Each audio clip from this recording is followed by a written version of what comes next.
This is a Pele Media podcast.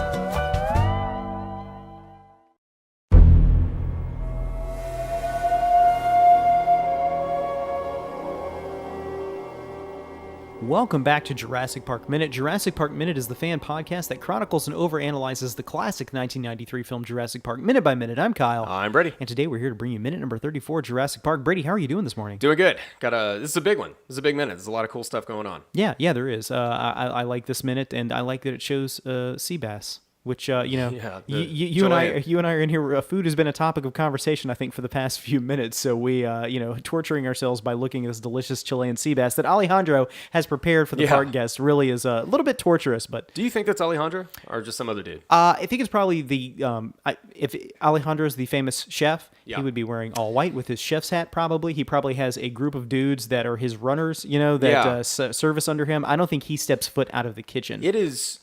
So it baffles me that we can try and go and find information on some obscure actor who just walks by in the background. I can't think of any examples right now, but we don't have any information on freaking Alejandro. Yeah, and he comes back in a few minutes, so I'm determined to go find out where this dude's been. But I mean, the guy in Ghostbusters, the wolves in the 33rd precinct were bleeding. I think we've looked into where that guy had been. But Alejandro remains a mystery. So that's what I want the Jurassic World 2 to be about, is Alejandro's revenge. They pull, BD Wong into a room, and then you hear a crab being cracked, and this guy looks with a crab claw, and he's cracking. He's like, "Do you know who I am? I'm Alejandro." They just high five. Yeah, and basically, here's the story. Okay, I'm writing Jurassic World 2 right now. Alejandro wants to open up a restaurant where you eat dinosaurs. And he wants BD Wong, a.k.a. Dr. Wu, to go ahead and start breeding dinosaurs for him so he can open up the world's first dinosaur restaurant. You know what? I legitimately, in all seriousness, would not be surprised if they include dinosaurs as food in the next film. They have to. Where else do you go? We've already got the amusement park. Where's the next choice? Well, I know that restaurants. Exactly. Fast food. Raptor steaks. There you go. Raptor steaks. Yeah. But do not ask the chef for any sauce.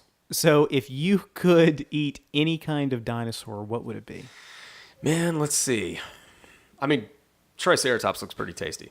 Triceratops, you could get a big flank of Triceratops, the haunch there on the back would probably make a great steak. I think it'd probably be pretty good barbecued, I'm thinking Compthomimus would probably be pretty good fried, like chicken. There you go. Or possibly even pterodactyl eggs over easy might be a good way to go. I can see that. Yeah, but at some point we get to I'm sure there's a kid's book out there written called Brontosaurus Burgers or something like that. But and if there's not, I'm going to write it. I keep thinking of the Flintstones opening where they drive up to the movie theater, the drive-in dine-in theater, and they order the ribs, and they put the side of ribs and it flips over the car.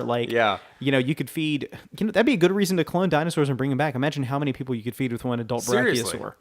Yeah. So back to minute 34. Minute number 34, Jurassic Park. Yeah. I'm hungry. You're hungry. And I think after this episode's over, we're going out to eat, right? That's true. Yeah. Okay. So that's going to be on my mind. So if I slip back to talking about food, this is a Friday episode. It's dropping on Friday. Everybody's thinking about what they're going to eat for the weekend anyway. So, that's true. Well, let's get into minute number 34.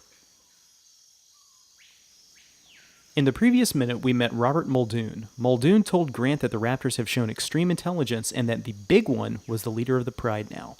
At minute number 34, Muldoon continues his story about the leader of the raptor pride. He says that the feeding by cow crane came because the raptors would attack the cage fences at feeding time. He says that the raptors were testing the fences for weaknesses. Muldoon says that the raptors could remember where the weak parts were. At 34:20, a machine can be heard starting up in the background. We cut to a shot of the torn-up cow harness being raised out of the raptor paddock. Hammond asks, "Who's hungry?" At 34:33, we cut to a shot of a plate with the Jurassic Park logo on it. After a second, another plate with food on it is lowered on top of the empty plate. The camera pans up to Ellie, who has an unappetizing look on her face. At 34:30, the camera cuts to a higher shot of the room where we can see the group seated around a table with John Hammond explaining what sort of attractions will be built on Isla Nublar. At 34:53, Gennaro says that they can charge anything they want. $2,000 to $10,000 a day is an example that he throws out. He then goes back to talk about merchandising opportunities, and thus ends minute number 34 of Jurassic Park.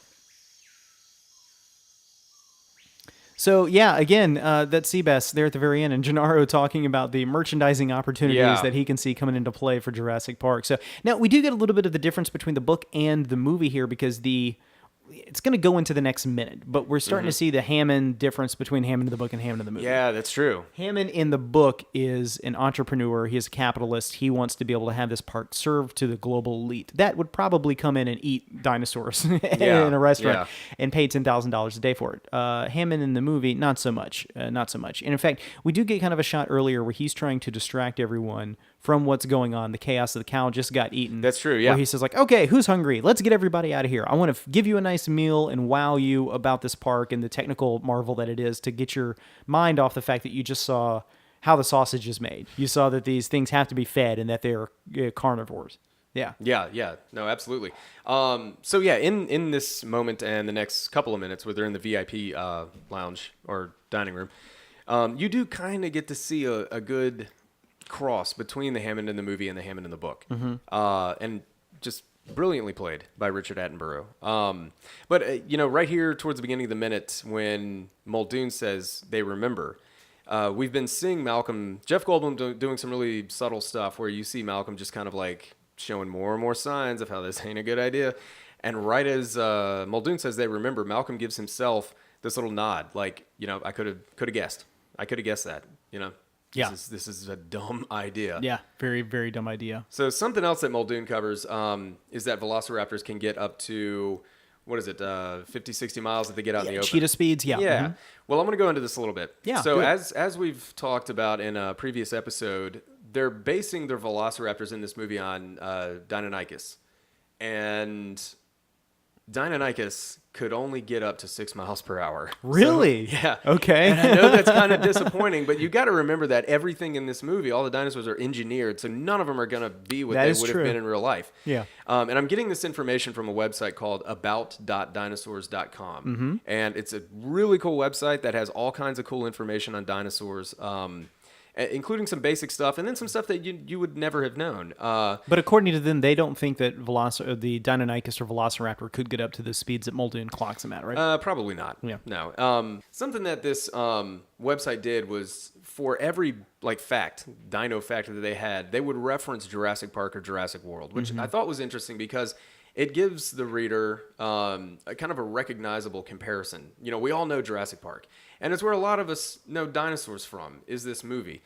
And that really shows how this movie brought dinosaurs into a larger public consciousness than dinosaurs had been previously. I mean, we all knew about them. We all were fascinated by them. We thought they were cool. But my God, the world didn't really care as much until this movie came out. Right. And so even if the movie does play with the facts, the fact that it's still enough to get the world interested and it encourages them to go investigate dinosaurs and prehistoric life to broaden their knowledge on these things is just incredible. Yeah. And to get people, especially like younger kids, to care about this kind of stuff that doesn't really affect present day life is, that's amazing. And that's really, really important. I've got a story that I think I went into in a previous episode. A couple of months ago, I was at the Carnegie Museum in Pittsburgh, Pennsylvania. That's right, yeah. And they have this amazing dinosaur exhibit that's been there for years and years and years and years, decades. Well, I saw a kid that could, I don't know, not have been older than 10. And her mother was a little bit further ahead of her. And I may have told this story. But the mother said, okay, come on. I don't know what the kid's name was, Cindy. Come on, Cindy, let's go. And little Cindy was there reading a plaque. And she said, okay, hold on, Mom. Because she wanted to stay there and read this plaque about this dinosaur. Yeah. This was the most important thing to this kid at that moment. And that was incredible. Yeah. I mean, she was taking a chance on getting spanked or something, for not obeying her to mom. learn. Yeah. And that was the most important thing to her in that moment. So, a kid that young might not have been aware of Jurassic Park, probably Jurassic World, but the fact that this movie, this franchise has done that, at least to me as a kid, just speaks to it, and it's just the power that this movie had on the world when it came out. So, yeah, that's the end of the story. No, it's very cool. I remember when this movie came out, I read an interview with Michael Crichton saying that he had actually had the idea for Jurassic Park for a long time, but decided that he was going to wait because it seemed like dinosaurs had gained a little bit of popularity around at specific points. He's like, okay, now's when I'm going to release my dinosaur book. But then he'd realize like, oh, dinosaurs are kind of cool now or whatever. Yeah. And he would not release it or go forward with it because he didn't want to be seen as capitalizing on something that was in the public zeitgeist. I mean, for me, that you strike when the iron's hot, but whatever. It's like when he released Pirate Latitudes about the same time that like, Pirates of the Caribbean was a big thing. But actually, I think it came out after his death. But anyway, so yeah, it's very, very cool that Jurassic Park did open up like a love of dinosaurs and to the general public again, because people, like you said, were really not into this stuff, and actually being able to see the dinosaurs on screen, which in this movie was done in a way that we had never seen dinosaurs used before. Really did kind of make people interested in them again. Yeah, I remember, I think after Jurassic Park came out, you and I went to a Jurassic Park, I'm using quotes here because it was tied in with the movie. It was an exhibit that came to a local natural history museum. The traveling exhibit. Yeah, and it had some props from the movie, but then they also had like some other dinosaurs that were there that were like skeletons and stuff like that. Yeah, there you go. Yeah. Perfect example. This was a traveling exhibit that was like, about dinosaurs, but they were using the movie to bring people in. Right, yeah. That's a testament right there. And there is a traveling exhibit for Jurassic World that is going on right now, touring the company, and I think it's in New Jersey at the moment. Is it New Jersey? I know it started off in Philadelphia. Well, yeah. The reason I say New Jersey is I think our good buddy of the show, Dave Pallas, I believe, went by to the exhibit. I saw him posting on Facebook that he was there the other day. But it looked very, very, very cool. I hope it comes, maybe if it comes to New Orleans, you and I can go and check it out. But dude, I don't know if it's going to be. I'll go to New Jersed. But, get in the car. That traveling exhibit that came out whenever the first film did was amazing. I mean, they had like a full-size T-Rex based on the one from the movie. They had the cars. They had, I think, the Triceratops. All kinds of stuff. I remember they had a T-Rex that was not the T-Rex from the movie, and it was standing upright. Yeah, that but might a lot be of people what I'm don't remember of. this, but like before this movie came out, the Tyrannosaurus Rex was envisioned as standing almost completely up straight. Yeah, with its tail on the ground. Yeah, you would see them like if you go back and look at like a lot of Tyrannosaurus Rexes in movies. Yeah, it would stand up like a man because when you put a guy inside the suit, that's how he had to stand up. Jurassic Park was one of the first depictions of a Tyrannosaurus as being more like a bird. Yeah, I mean, you got to think about why was the tail there? It's to balance out the weight of everything in front. I don't know this to be fact. I want to say Jack Horner, who's one of the leading paleontologists, and actually the inspiration for the character of Alan Grant, was the person who discovered the fact that its tail was there to counterbalance the head. I could be wrong in that, but that's where I heard that anyway. Was a reference. It's so much more frightening in that position too. When you see it kind of I remember just being so blown away by seeing the T-Rex for the first time in this movie. Well, we're going to get to that in a couple of weeks here, but I'll have a lot more to talk about it then. But this is the first time you saw dinosaurs like this, and it definitely sparked a public interest in dinosaurs, which is really cool because there's so much we still don't know about them, and we need more paleontologists. I want to say that there was a new dinosaur just discovered like a couple weeks ago. I need to have notes prepared on this. Yeah, there totally was. Did we touch on that? I don't think we did, but there was some huge paleontological. We should do maybe for our Patreon episodes, kind of like a weekly dino update. Right? Yeah. It's just like let's go to Brady at the Dino Desk to find out this week in dinosaurs. Oh, dinosaurs are so cool. Well, that is true. They are still cool. Well, so we also get into the one of the cooler locations in the movie, which is the VIP dining area. It's a very minimalist. It's like almost like a black box theater type thing, but it's very cool. And it's cool how you have John Hammond's voice running it, which is probably a presentation that they prepare. There's like a voiceover. Oh yeah. Before that's right. With the slides going up, and the slides I'm sure are concept art, probably Ralph McQuarrie or something like that. I was gonna say, and you actually see some in this minute. Concept art of the visitor center, which there's a lot of out there, and if you can go check it out, it's some really cool designs. And I think there's a voiceover about the Dino River tour cruise or something. Yeah. Which God, why? We kind of see that in real life in the Jurassic Park ride over in Universal Studios. That's true, That's kind of their river voyage type thing. So. Did you know? I don't know if it's considered in canon, but in the Universal Studios theme park in California. They actually have a pre-show video with Richard Attenborough in character. Really? Talking about how, we've just designed the ride that you're about to take. Spared no expense. Yeah, stuff like that. And I think you can find it on YouTube, and it's pretty cheesy, but it's still cool that he came back for that. We talked about this guy on a show, on our Ghostbusters show, and I can't remember what the context was. Adam the Woo. Oh, yeah. the guy that Yeah, does that's like right. urban Yeah. exploration and did a lot of exploration of amusement parks, he actually jumped a queue in the Orlando That's line right. and found an exhibit that they had in the middle of the park that has been closed down, and basically this giant, massive amount of space that they aren't using. But Yeah. it was a Triceratops encounter. Yeah. And for that ride or attraction, you would walk in and they would have like kind of a Triceratops standing there, and they'd walk you in the room with it. And it it's would still go like, standing back there. yeah, all that Yeah. stuff is still there. And he walked in kind of like unbeknownst to everybody. It's really weird because I saw where he jumped, where he went into it. And Yeah. it's in the middle of the park. It's like exactly in the middle. It's this giant, like 1 acre piece of property Yeah. in the middle of the park. He just jumped in and went in. And a lot of the Triceratops are still there and they're not in working order anymore. I don't know how this guy hasn't done jail time. And I Well, know that he was banned from Disney He was World. banned from Disney and he got Yeah. it overturned. Yeah. Oh, that's cool. But Yeah, but his whole thing is very that he'll- dangerous. Yeah, he'll go and investigate in quotes, like abandoned amusement parks or just buildings or movie studios. urban and exploration. stuff. He came here to Baton Urban Rouge exploration. and went in the LSU Underground too. There's Did he? a connecting tunnels in Really? LSU Underground. Yeah, That's yeah. awesome. He's been to Jazzland, which is still standing over in New Orleans. Yeah. Which, ironically, they filmed a lot of Jurassic World on the property. But yeah, he went into the interiors of the Ghostbusters firehouse, and there's one of his videos on YouTube, and he's in there, and he looks down, and there's like the old Ghostbusters sign, Yeah. like crumpled up on the floor. Like, come on, It's crazy. The fact It's that crazy. there. Yeah. But yeah, he did that. He found the Triceratops exhibit thing, which is it's just so cool. So cool. Very cool. I also want to get into one more thing, and it's when Gennaro, who we have of course seen just come completely around on the whole Yeah. thing. Oh yeah. He's lighting Yeah. up now. Yeah. And he's saying, we can charge anything we want, $2,000 a day, $10,000 a day, and people will pay it.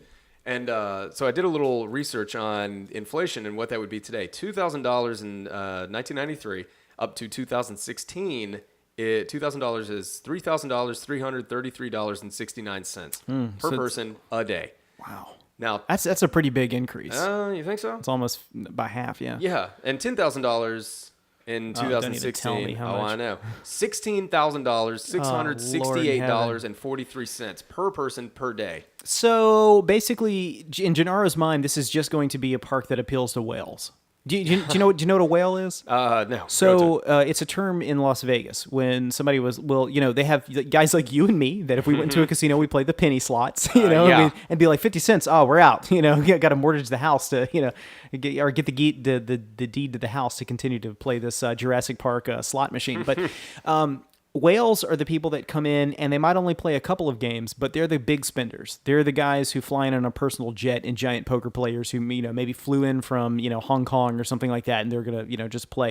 They'll give them like a free room and stuff like that. So whale is also a term in mobile apps. So like games on your phone and stuff like that. There are some people that are the ones that buy the $10,000 like packages for these phone games, and they're called whales. I want to say that there was a study done or some news came down that Disney actually, they have like a few different price ranges for the customers that are the guests that they try to market their stuff to. And I think the lowest level was like $100,000 median income to the house, like a combined spouse. So it's like those kind of theme parks continue to up their prices because they know that the people who are coming there to spend the most money are the richest people. So it sounds like Gennaro immediately wants to go for that top tier market. Yeah. And when you see that kind of stuff, you start to realize too that the world really isn't built for the middle class person anymore. It's basically just a rich person's world, and we're all living in it. Yeah, So, right. but at $10,000 to see dinosaurs, it's a cool, like somebody eventually would probably catch on to that technology, and you'd see like yeah. the dollar store version of the Seriously. dinosaur come out somewhere. It's like, oh, we were able to breed these dinosaurs, but they only live for like 6 months. So if you want to come see a baby chicken-sized velociraptor, get come over on here. over here. Yeah. So, okay, just to amuse myself here, let's say in 2016, if it's $10,000 a day per person, that's $16,000, $668.43. Now, let's say one of these whales you're talking about wants to bring a family of 5. In one day, that would be $83,342.15. Okay, cool. So like Per the day. Royal House of Sod could come Yeah. and see this stuff, but Now. Kyle from Louisiana cannot. Yeah. Right. So let's say this whale and his family of 5 wants to go on a, let's see, I think I did a 7-day trip. That would be $583,395.05. So $500,000 Yeah. for that. Wow. I mean, so here's the thing. it doesn't sound like Jurassic Park ever really has all that much in mind as far as attractions go. I know it'd be awesome to see the dinosaurs, but like the luster of seeing the dinosaurs would probably wear off after a couple of days. And it'd be like, all right, well, I'm stuck here for 3 more days. I can only eat so much of Alejandro's sea bass at the visitor center before I get sick of it. Yeah, which was part of the premise of Jurassic World. These kinds of, we're used to it. It's just not that cool anymore. So what can we do to, up attendance? That was one thing that definitely sparked my attention when some of the initial news about Jurassic World came out. Like Colin Trevorrow said something like, what if you lived in a world where seeing a dinosaur was no longer something cool? And I thought about that, and okay, this is kind of something I wanted to get into earlier. Like, I was thinking about, like, if you were seeing this velociraptor running around, at what point would it not be cool anymore? Like if you probably make one trip there and that's it. I'm thinking about when you were talking about kids getting uninterested in dinosaur skeletons, like going to a museum and looking at the skull of a T-Rex. For me, it just doesn't get old. I could do it all day. It's very cool. Eventually, we're going to make contact with aliens. Okay, follow me here. Eventually, we're going to get a radio signal from another civilization. It's going to be like them saying hi or whatever, and it's going to blow us away. It's the only thing we're going to be able to talk about for a long time. And then we're going to get to a point where it's like, yeah, we talked to those aliens at one time, and because of the distance between us and them, the response back is going to take an entire lifetime. Or, then when they send their robots to come down to Earth and meet us and greet us and take pictures of us and then turn around and go back or whatever, that's going to take another lifetime. So at some point we're going to be like, yeah, we did talk to those aliens. You remember when that happened? That was so weird that those aliens sent out and asked us what sort of resources our planets had and then didn't respond to us again. So it's one of those things like, at some point this stuff becomes just uncool. It's kind of like it becomes just, part of everything else we do, and that's terrible. That's really terrible because our attention spans are just so whatever. Well, I mean, they are, and I remember the first time I held my iPhone, and I was like, "Oh, this is so cool! I can, got the internet in my pocket. Any answer I want to a question, I can have here." And now it's a second nature. You don't even. Now I'm just getting angry at the damn thing for not working. Yeah, when you and I were moving earlier, and it decided to start playing music. Remember that today when we were moving? Did you hear that? Yeah. You're like pulling Christmas decorations out of an attic, and suddenly Massive Attack comes on. Yeah, I'm like, I can't put this decoration down, or else I'll fall off this ladder and die right now. So you and I just had to sit there and listen to music for a while. So thank you for putting up with that. Not talking about it. We didn't mention it until this point either, which is a little weird. Yeah. Ooh, okay. So, okay. But back to Jurassic Park. Yeah. And getting into Jurassic World 2, I've heard Colin Trevorrow say, like, the conceit of Jurassic World 2 is based on Dr. Grant's line, how can we have the, slightest idea what to expect? A world with dinosaurs. And there's something, he said something else too about how one of Malcolm's lines in this very scene, not this minute per se, was kind of the jumping off point for Jurassic World. Gennaro says something here at the very end of this minute about, then there's the merchandise, which I can personally, and he's cut off by Hammond. And it seems like that would be something else that would kind of work, it would fit into a broader world building type thing? Yeah, world building thing in this franchise. And I would love to know what he was going to talk about. Action figures with Kenner, probably, I think. There you He's go. like, can you imagine what the Gennaro action figure is going to look like? No, I think he probably was talking about the bibs and the plates and things like that. The toys, the plush toys that kids will go in and buy. Yeah, well, when you're in a theme park, all of a sudden you need all that crap. I can't tell you how many Epcot shirts I have in my closet that I don't wear anymore, but when I'm there, I have to have them. So he's right. The merchandising, that's where the money is going to be made. I'm thinking like a little bit further along than that. Not what the actual merchandise items would be, but I don't know how this is. There's going to be a point where this isn't going to be that cool anymore. We need supplemental things to help continue to sell this kind of stuff. And it's interesting, man. Part of that might be a part of Jurassic World 3 or something. So it's neat that in this one scene, in this one location, these lines are what spurs on the reboot franchise. Right. Yeah. Man, what a cool movie. It is. It's very cool. It comes from very cool source material, and there's a lot to talk about with it, too. As you can attest by today that this is one of our longer episodes right 25 minutes. But before we get out of here, I did want to go ahead and real quick just kind of give a shout out to the Movies by Minute family, which we're a part of. It's kind of an unofficial grouping of podcasts that are like the ones that you and I are doing here with this and Ghostbusters Minute and the upcoming Goonies Minute. And there's actually a lot of great Movies by Minute podcasts out there that we wanted to shed light on, give a little bit back to the community here. So I'm just going to do a rundown real quick of some of the other podcasts that are on in the Movies by Minutes family. And if you want to look this up for yourself and actually get links to subscribe to some of the stuff, it's moviesbyminutes.com.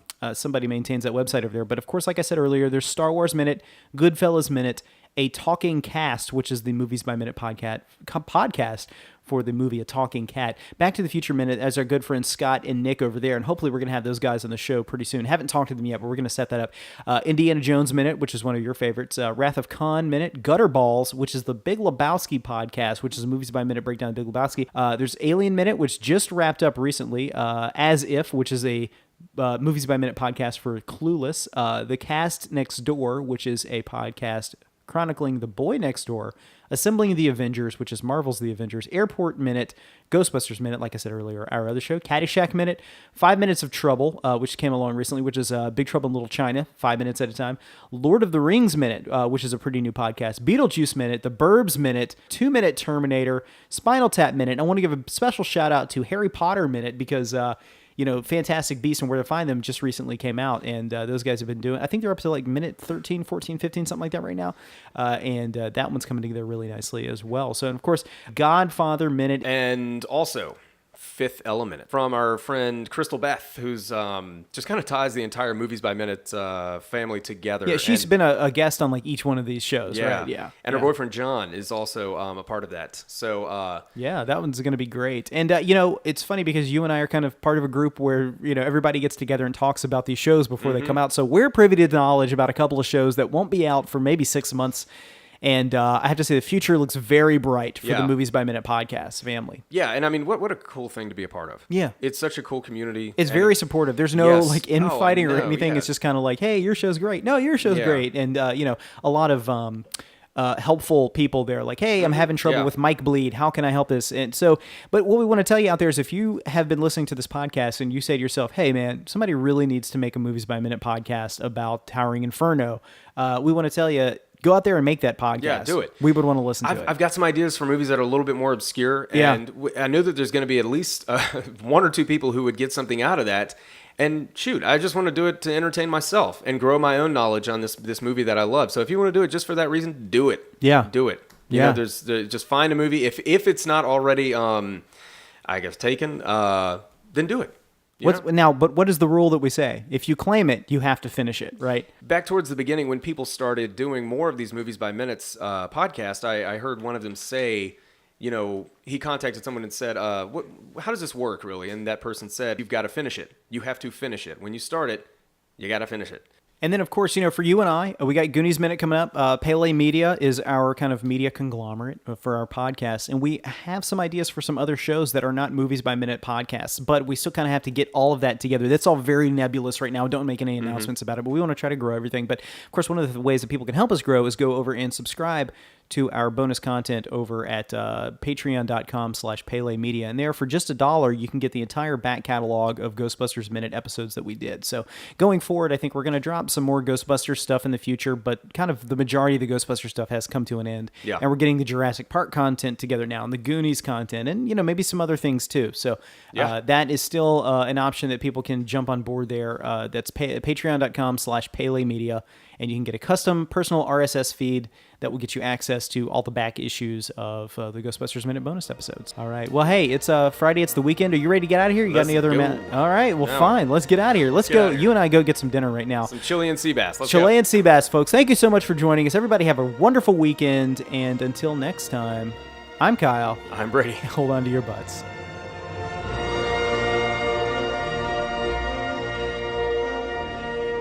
Jurassic Park Minute is a fan-supported podcast. If you like the podcast, then leave us a review on iTunes. You can contact us at JurassicParkMinute@gmail.com and visit us online at JurassicParkMinute.com, Facebook.com/Jurassic Park Minute, and Twitter.com/Jurassic Minute.